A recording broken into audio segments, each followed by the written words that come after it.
Anong ganap sa mundo ng showbiz? Dumaan sa matinding hinanakit ang beauty queen at aktres na si Robbie Mateo matapos siyang itakwil ng kanyang tunay na ama. Si Miss Universe Philippines 2020 title holder Robbie Mateo ay matagal nang naghahanap ng paraan upang makonekta muli sa kanyang amang Indian-American na si Syed Mohammed Hashmi na iniwan siya at ang kanyang ina noong siya ay sanggol pa lamang. Ngunit sa halip na isang emosyonal at masayang pagkikita, naging mapait at masakit ang naging tugon ng kanyang ama. Ayon sa ulat ng PEP, labis na dinamdam ni Robbie ang mga matatalim na salita ng kanyang ama na matapos ang mahabang panahon ng paghahanap ay tinanggihan siya ng tuluyan. Ayon sa ulat, sinabi raw ng kanyang matagumpay na doktor na ama sa Amerika, "Huwag mo akong i-text o guluhin ang pamilya ko.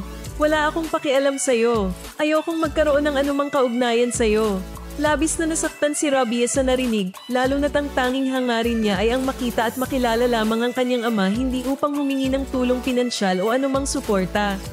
Sa kabila ng sakit, sinubukan pa rin niyang unawain ang naging reaksyon nito.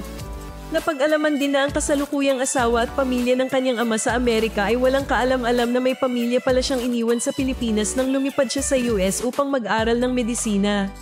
Sinubukan din ni Robbie na makipag-ugnayan sa kanyang half-sister, ngunit hindi siya pinansin at kalaunan ay blinak na pinaniniwala ang dulot ng impluwensya ng kanilang ama.